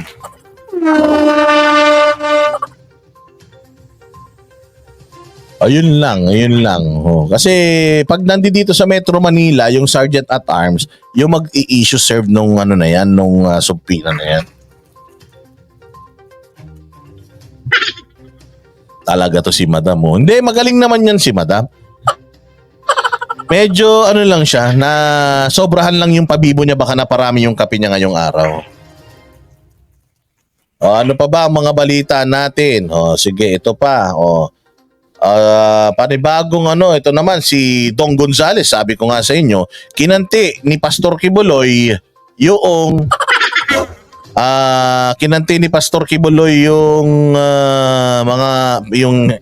Speaker of the House. Kaya ayan, yung mga aso niya, kakahol yan. Yung mga kapanalig niya sa kanyang iglesia ni Santanas. Joke lang yun Iglesia ni Romualdez. So ayan na yung kanyang mga members magsasalita tungkol dyan. Paratang ni Kibuloy versus BBM at US. Paglihis lang sa issue aligasyon, dapat harapin. O ayan, pakinggan natin itong sasabihin ng mga congressman ng mga kaibigan ni Romualdez. Pero alam mo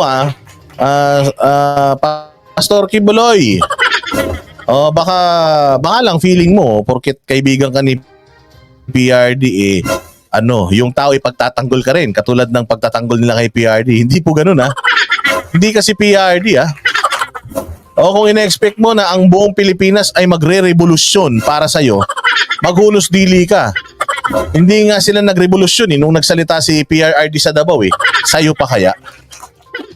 Ingat ka lang sir, baka masyadong mataas ang tingin mo sa sarili ko. Alam ko naman mataas ang tingin mo sa sarili mo dahil pinagkakalat mo na appointed son of God ka So alam ko naman na napakataas ang tingin mo sa sarili mo. But if you feel like the people will rally behind you because you are the son of God, the appointed son of God, Diyos ko po, baka magulat ka. Baka pati yung mga miyembro mo, iwanan ka. Kaya you need as much friends as possible. Wag kang makipag-away kasi ikaw yung kailangan mo sila, sa totoo lang. Hindi ka katulad ni Duterte na pwede kang magmatigas. Si Duterte, mahal ng Pilipino yun dahil naging presidente yun ng Pilipinas. Ikaw spiritual advisor lang naman niya. Ibig sabihin, yes, importante kang tao sa mga Duterte, pero I don't think that Filipinos will risk their lives, their livelihood for you. I don't think so. Kaya sir, gising sa katotohanan. Medyo bumaba ka sa napakataas mong kabayo. Ano mo ang iyong mga paa sa lupa at magpakumbaba ka because you need as much friends as possible. Hindi mo kailangan ng kaaway ngayon, lalo na nasa kapangyarihan yung kaaway mo, yari ka dyan. Ano lang yun, advice lang yun, friendly advice. Pero alam ko March 12. Magkita-kita na lang po tayo ni Pastor Kibuloy sa March 12.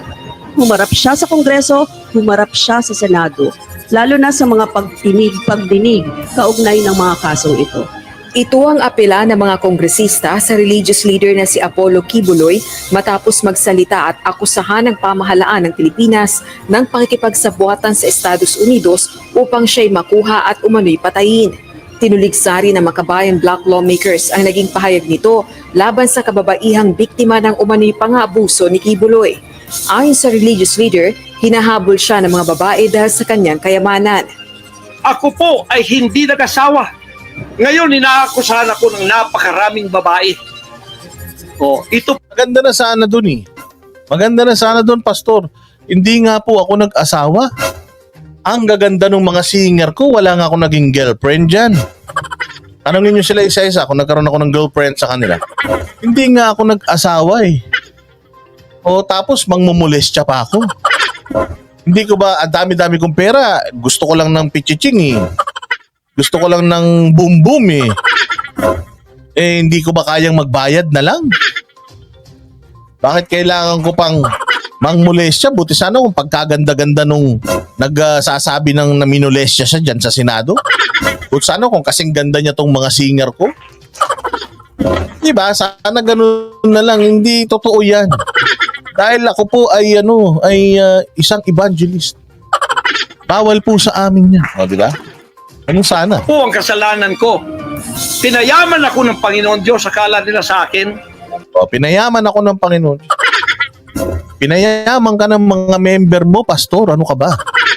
Pinayaman ka ng mga member mo dahil namamalimos sila para sa'yo. Ganun yun. Yung pinayaman ka ng Diyos. Ay, Gina Ray. Naku, maraming salamat sa iyo, Gina Ray. Mabuhay ka ng mga 100 years pa. Salamat sa iyo, Salamat po sa iyong generosity. Naku, si Rain 3140. Boss Dada, working while watching. Thank you very much. At ako ang kasama ninyo sa inyong pang-araw-araw na grind dyan sa abroad. Ay, grabe, solid. DDS from Berlin. Naku, mabuhay kayo dyan sa Germany. Salamat po ng marami sa inyong suporta, Pero tama, di ba, Gina Ray? Di ba pinayaman naman si Pastor nung mga nung mga workers niya, nung mga volunteers niya, nung mga worshipers niya, nung mga members niya. Grabe naman to si Pastor. Pinayaman ako ng Diyos. Diyan na iinis sa'yo yung tao, Pastor. Oo, hindi gusto ng tao. Inggitero pa naman ng tao sa sa yaman. At saka ang mga Pilipino pa naman galit sa mayabang. Napaka-humble nga ni PRRD. Tapos ikaw naman, yabang-yabang mo. Sabi nga ni PRD, bagsak nga ako sa 75 nga lang yung grade ko eh.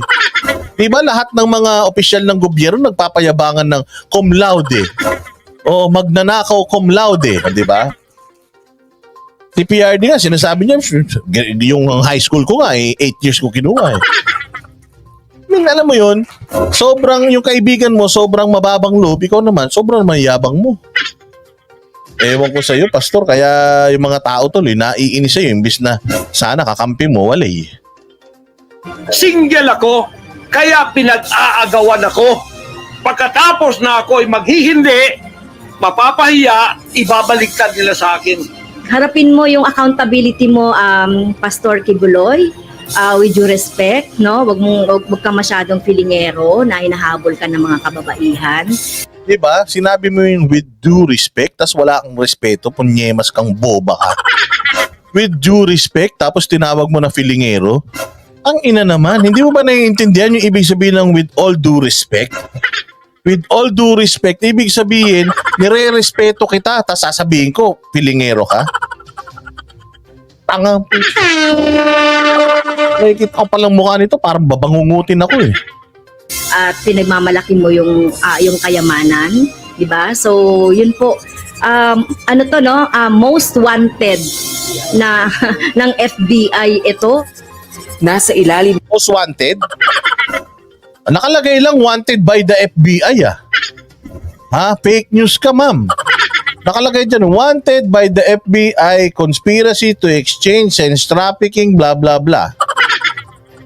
Walang nakalagay dyan ng most wanted. Utangin na kung most wanted dyan, hinuli na nila yan. Alam mo ang most wanted sa FBI? Ha, Castro? Yung mga terorista. Yung mga alagad ni Bin Laden, alagad nila Saddam Hussein, ISIS, yan ang mga most wanted sa kanila. Pinagsasasabi mo. Tangang po siya. Hindi porkit maganda pakinggan, Franz Castro, tama na. Minsan kailangan ginagamit mo rin yung kokote mo. Kung most wanted yan, in-extradite na yan. May kaso doon, indicted. Most wanted, pinagsasasabi nito. Bunggong! Sana wag nyo nang panalunin tong ACT Teachers Party List. Dapat pag teachers, matalino eh. Itong teacher na tanga. Kaya pala wala sa eskwelahan to eh. Kaya pala nandiyan dyan eh. Walang matututunan yung mga estudyante rito sa babaeng to.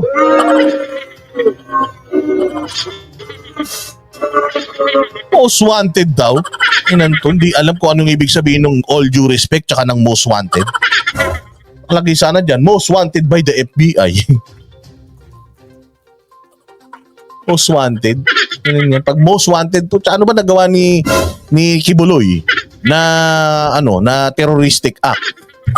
Yun ang mga most wanted, mga terorista, yung mga serial killer, yung mga namamaril sa eskwelahan, mga yun.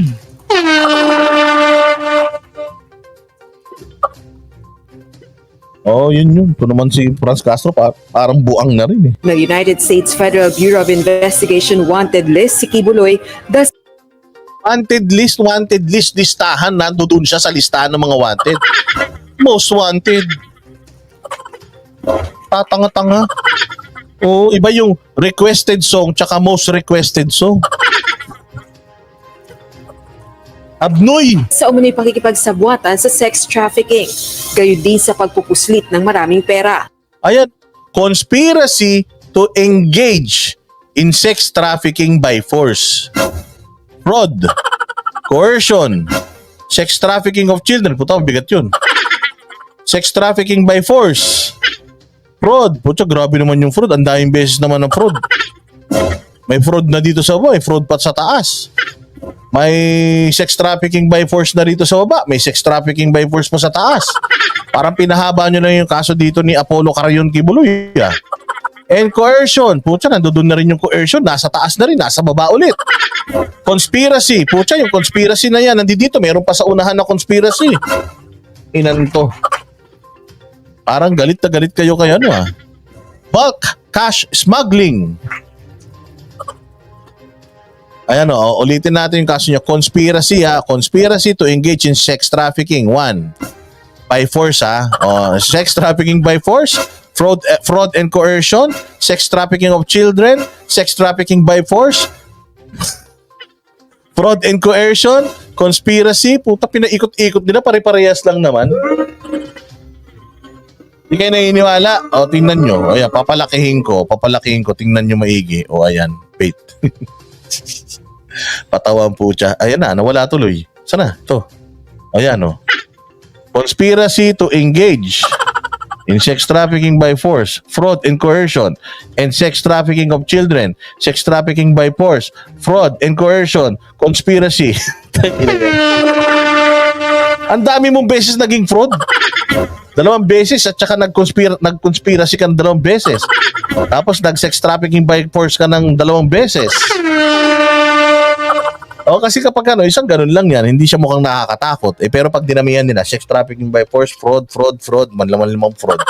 O kakapal yung kaso niya, kunyari ang dami niyang kasalanan. Pero ilan lang talaga yan. Style. Ganyan yung ginagawa ko sa resume ko eh. Yung mga trainees ko, inuulit-ulit ko lang, iniiba-iba ko lang yung pangalan, no, para maganda yung resume ko. Samantalang may mga kaso rin itong kinakaharap sa California dahil sa mga katulad na reklamo. Hinikayat naman ni House Assistant Minority Leader Gabriela Women's Party List Representative Arlene Rosas ang mga biktima ni Kibuloy na magsalita at lumantad na.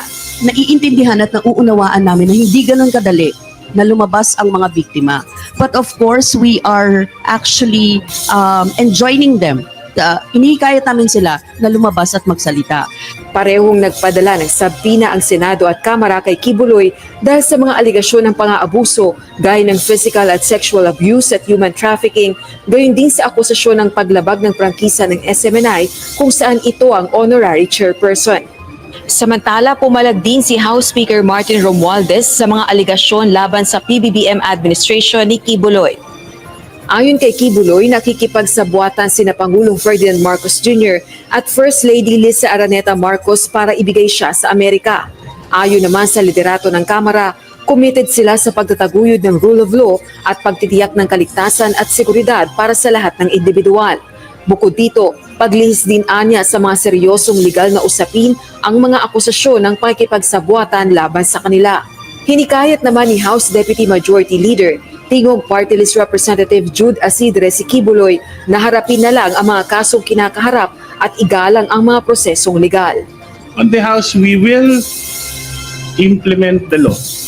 If he does not appear, then we will be constrained to execute the subpoena and make sure that he is here to answer the questions and issues raised against him. Ayun, palakpakan. Wait lang, magla-live si Banat Bay. Nagtatanong pa siya kung anong title nung ano niya eh. Ay, grabe. Ayan na, si Tito Roy Banares sa LA. Yeah, right. Bayaran mga witness. Naku, galit na galit. Galit na naman tong solid na banateros na si Tito Roy Banares ng Los Angeles, California. Oy, nasan ka ngayon, Tito Roy? Di ba nasa ibang panig ka ng Amerika? Mag-ingat ka dyan, ha? Huwag kang kakain ng masyadong madaming, madaming masasarap, ha? Yung mga gulay-gulay kainin mo, baka hindi ka na namin makita ngayong taon, ha? Ingat-ingat sa pagkain. Dami pa naman ng mga masasarap na pagkain ni Tito Roy dyan sa Amerika. Thank you again very much, Tito Roy Banares. Ikaw na talaga ang pinakamalupit dyan sa Jamaica. O, ano pa ba? Ang mga, ang mga balitang naitabi natin dito bago mag-live yan si Banat. Oy, ito yung pananabutahe. Pakinggan nyo nga to, yung sinasabi nyo kaninang yung sinasabi nyo kaninang dyan sa Cebu, parang babantayan ng PNP. O, ito, pakinggan, parehas natin bago mapapakinggan to. Ilang politiko dadalo sa Feb 25 rally sa Cebu at Davao. Pananabutahe, babantayan ng PNP. Babantayan naman pala. Babantayan ng PNP yung pananabutahe. Kumbaga, prevention is better than cure. Pakinggan natin itong yung mga statement na itong PNP. As of now, with regards to NCRPO, may estimate na tayo, but too early to tell. Still monitoring. In Cebu, we were told may mga ibang politiko doon na nag-gather and still monitoring. But Ay, grabe very good dyan, veggies. Nag-veggies din naman tayo nun. Grabe naman, Tito Roy ha. Sige, pagka uwi mo dito, ikaw kumain ng gulay, kami kakain ng karne. Nakakakain lang kami ng veggies ay ng karne pag nandiyan ka eh. Si Jun pa naman, favorite nun yung crispy pata. Ikaw na lang kumain ng gulay. Lilibre ka namin ng gulay, tapos lilibre mo kami ng karne. Di ba? Sarap-sarap naman magpakain yan ni Tito Roy. Solid talaga. to our assessment, manageable naman. Kinumpirma ng Philippine National Police na mayroong mga politiko na dadalo sa nakatakdang rally sa Manila at Cebu sa linggo February 25. Kaya kahit walang namomonitor na banta ang pambansang pulisya, magdaragdag at maghihigpit pa sila ng seguridad. Sinabi ni PNP Chief Police General Benjamin Acorda Jr. na bukod sa uniform personnel, magdi-deploy pa sila ng mga plainclothes policemen sa ground para hindi mahaluan ang masasamang loob na nais na manggulo ang naturang pagtitipon. Well, kasama natin yan kasi ayaw natin na may mangyari. Baka mamaya may magsabotahe and we don't want that to happen. What we want is if ever there will be rallies, maximum tolerance tayo and then it will be done peacefully. At bagamat magpapatupad sila ng maximum tolerance, hindi mag-aatubili ang kanilang mga tauhan na umaksyon kung kinakailangan. Alam niyo po, ang trabaho naman ng police is to make sure that everything is done in accordance of the law. And any violation of the law, it's our duty and obligation to file the appropriate criminal charges. Magmo-monitor din aniya ang mga pulis at idodokumento ang takbo ng programa. Hindi rin aniya palalampasin sakaling may manawagan ng pag-aaklas laban sa pamahalaan kahit na ito'y ginawa dahil sa bugso ng damdamin. Babantayan natin yung mga statements na medyo bordering some criminal acts. Yan ang matitingnan natin. We'll be firm in that aspect. Bugso ng damdamin is not an excuse. More so if they are elected officials or government officials, they should be responsible enough in their pronouncement in the same manner that the police are obliged to do our job. Ayun. So pupunta sila doon para lang pala yung peace and order. Yung peace and order kanila lang i-enforce. Para daw walang mga mangyaring masama dahil may mga politiko nga daw na pupunta. So para daw maging secured yung event. Siguraduhin nyo baka naman mamaya pipigilan nyo yung mga dadalo mula sa malalayong mga lugar. Baka naman mamaya haharangin nyo tapos hindi nyo papupuntahin. Huwag ganun. Kasi peaceful rally po yan. Wala pong magaganap dyan na malulupit na mga kung ano-ano. Magdadasal lang po yung mga tao dyan. Tapos may magko-concert, may mga magsasayaw-sayaw, may mga magsasasalita. Pabayaan na po natin 'yan. Wag na po nating masyadong wag na po nating masyadong inaano 'yan. Hinihigpitan yung mga tao, di ba? Eto, napakagandang balita nito. Palagay ko lahat kayo ay matutuwa. Dahil doon sa ating ipinakita kanina mga bossing na launching ng mga malulupit na mga tao sa Senado na inugat na doon, wala naman nangyari sa kanila. Eto, mga bossing, tatakbo daw sa Senado si ex-Vice President Leni Robredo. Wow, kinukumbinsi pa siya kunyari. Kunyari pa kayo kinukumbinsi niyo, wala namang alam sa buhay yan kundi maging politiko. Ayan grabe. Sabi, hindi nyo naman sinabi na gusto nyo ng crispy pata. Siyempre nahiya kami, Tito Roy. Pero masarap naman kinain natin ng nakaraan. Kumain man tayo seafood. Bira rin kami nakakain ng seafood. Kami nga ni Jude, parang nung nakakain kami ng seafood, feeling namin ang yaman-yaman namin. Oh, grabe, hindi ba? So, tatakbo daw ito ha. O, abangan nyo rin. So, 4 na yan. Oh, ito si Lugaw, si Matching, si Computer Boy, at saka si Yossi Kadiri. 4 na sila. Sabi nga ni Barack Narya, pakipot doctrine ang tawag dyan. Bakit kay hindi ka naman nagpakipot?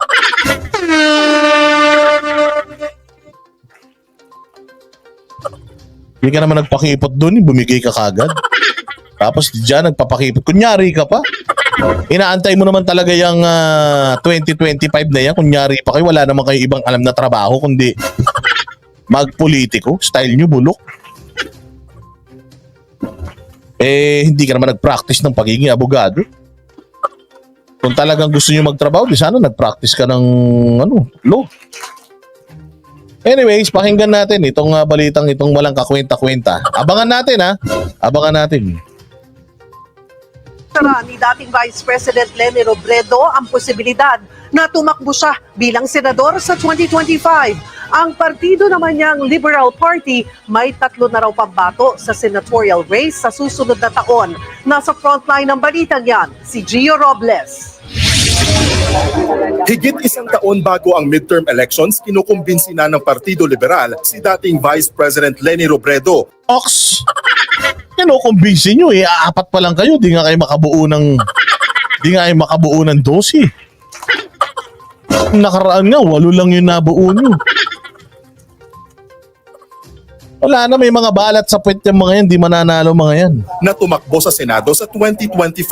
Kinumpirma yan ng tagapagsalita ng partido na si dating Senador Laila de Lima sa forum ng FOCAP o Foreign Correspondents Association of the Philippines sa Manila Hotel. We are still convincing VP Leni to also run under the same slate, and maybe there's a higher or greater chance. Eto pa isa. Pucha, 5 na sila, meron na silang first 5. Oh, linisan nyo na yung yung Poso Negro. Pahigup nyo na. Oh, para pag flash sa mga to, maluwag sila dun. At success with the VP Leni leading the pack. Sa ngayon, may 3 kandidato ng kinumpirma si de Lima na magiging bahagi ng initial senatorials. Ka naman? Grabe ka naman sa Battle of the Brainless. Hindi, no? Oh, Battle of the yan? Ano bang English ng walang silbi sa buhay? Battle of the Nonsense. Let's go po.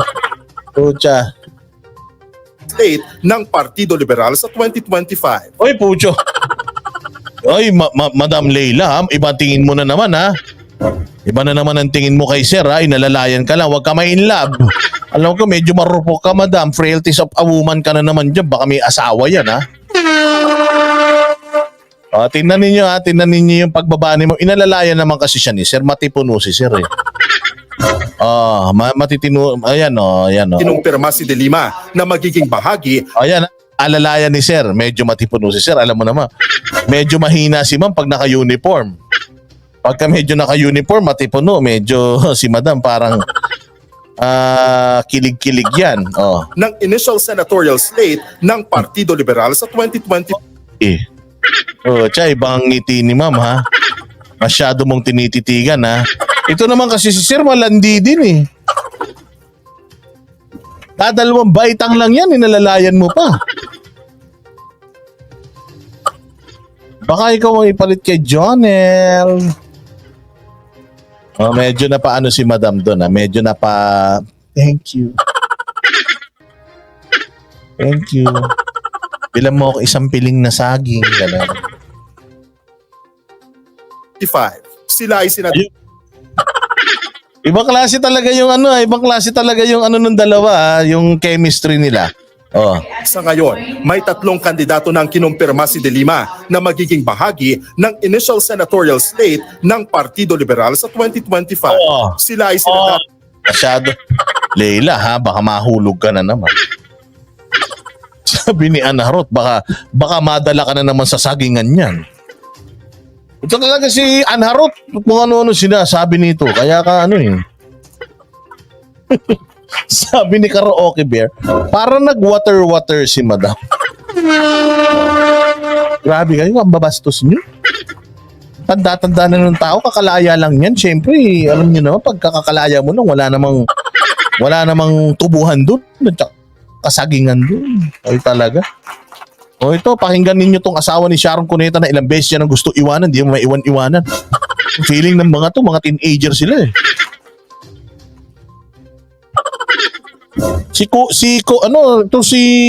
Pangalan nito? Si Kiko Pangilinan, nalilisik na naman yung ilong mo ah. Ating Senador Kiko Pangilinan, Bam Aquino, at human rights lawyer and advocate Chel Jokno. Yes, palakpakan natin yung tatlo po. Tayo na. Lalakas pa ng mga yan kanina. O, sinong tatakbo sa susunod na eleksyon? Puta, mahihirapan kayong tatlo. O, tatakbo si Erwin Tulfo, si Bongo, si Bato. O, tayo na, sino pa? Si Isko. Sino pa? Si Doc Willie. Oh, tayo na, patay kayo. 5 na kagad yun. Sino pa bang tatakbo? Ang malalakas. Kalimutan ko na eh. Lagay nyo nga dyan. O, meron na akong 5 eh. Sino pa yung iba? Si Villanueva. Si Tolentino. Puro tayo inayari kayo. Wala na naman po siya. Kung ako sa inyo, i-atras nyo na. I-atras nyo, tatakbo pa si Banatbay. Paktay kayo dyan. Si Cayetano, sinong Cayetano tatakbo nun? Si Pia Cayetano ba o si Alan Peter, si Marcoleta? Wag na yung sa Marcoleta. Si Kuya Will, delikado kayo kay Kuya Will. Pucha, pag namigay ng jacket yun, yari kayo. Marcoleta, wag na yan. Si Tolentino, tatakbo yan. Pucha, malalakas yung lineup ngayon, mga sir. Baka ang lumusot sa inyo pag sinwerte-swerte si Lugaw. Si Amy, di pa natin alam si Amy kung tatakbo ba si Amy sa mayor ng Maynila o magsesenador eh. Sabi ni Lodi Santos, Team Burak daw yan, Team Burak. O yan, Team Burak daw sabi ni Lodi Santos. O pag na-flash pero lumutang ulit, ayun lang, magagaan kasi, they are not dense. They are not dense, that's why they are floating. Si Ann Harot, yan, tama. Iboto natin yan. Si Bantag, yun ako, pag tumakbo si Bantag, yari kayo. Tapos tatakbo pa si Tebes. Kutsa, wala na. Huwag niyo nang pilitin. Mga dilawang tae, wala na kayong pag-asa talaga makabalik. Wala pang pahayag ang tatlo kaugnay ng pagsabak muli nila sa senatorial race. Sa panig naman ng dating tagapagsalita ni Robredo na si Attorney Barry Gutierrez, bukas daw sa anumang posibilidad si Robredo sa 2025 midterm elections. She's definitely thinking about it. Style nyo bulok. Thinking about it, namagana yung pisngi mo sa kakasinungaling nyo. Tatakbo yan, style nyo. Meron pa siya thinking about it. Wala namang isip yan. Paano magti-think about it yan? And definitely, yung mga pahayag ng mga aliado, tulad ni Senator De Lima, magiging konsiderasyon yan dun sa kanyang magiging desisyon for 2025. Sakaling tumakbo nga si Robredo sa Senado sa susunod na taon, may napipisil na kayang frontrunner ang Liberal Party. We have not seen an alternative. We don't know the situation in 2025, and also in 2028. Who is that alternative? Maybe it's another. Ang arte puta 2020. 2020. 2025 gun 2020. Ang arte nyo, hindi naman kayo kagandahan. Other strong man, but it should be the different kind of a strong man, more really into transformational type of. Hindi ko gusto pag may nakikita akong hawak si Ma'am na mic.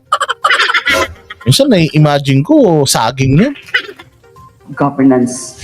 Natanong din si De Lima kung may plano siyang tumakbo sa 2025 ngayong nakalaya na siya matapos ang 7 taon.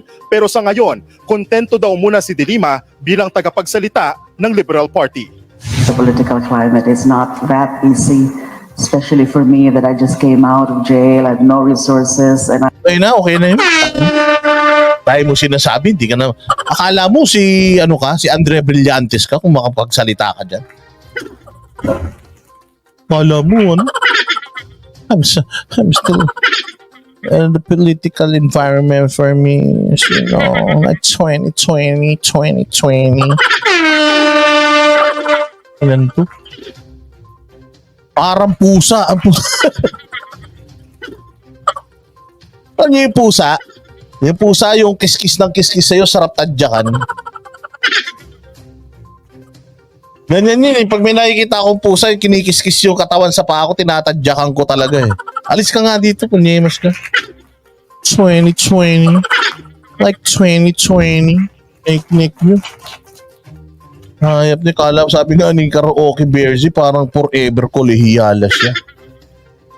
Ma'am, 60 ka na. Huwag kang umarte-arte dyan. Si pasaway ako nga, taga New York, di naman 2020 yan. O sige na, tanggalin na natin yung mukha ng babae na yan. O ayaw daw niyan tumakbo. Natural, huwag kang tumakbo dahil matatalo ka. O ano ka muna, lumaya ka muna ng lubusan matapos na yung mga madidismiss naman na lahat ng kaso mo. Pag na-dismiss yun, ayun na, ano ka na lang, mag-boyfriend ka na lang. Oh, 2020 ka dyan. Anyways, ay ganun talaga buhay. O tayo ay medyo humabahaba na naman. Anong oras na? Tantagal naman ito ni Banat Bike. Ano pa nag-aantay? Pero magla-live yun kasi meron siyang tinatanong sa akin ng mga bagay-bagay. So antayin natin mag-live si Banat Bike. Magkita-kita tayo doon. Syempre, it's Friday already. So isang live na lang, weekend na naman. Maraming salamat sa lahat ng mga sumuporta sa ating channel ngayon. Ang pinakamahusay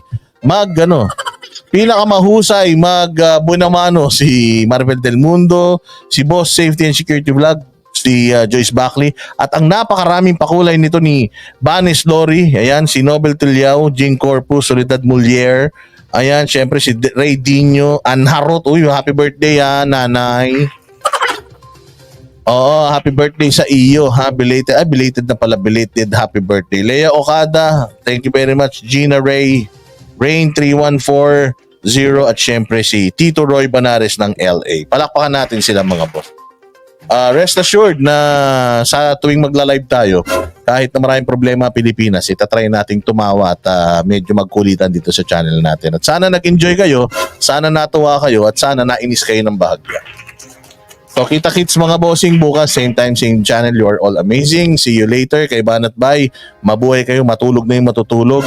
Pero kung di pa kayo matutulog, manood tayo kay Banat Bay mamaya. Okay? So good night everyone.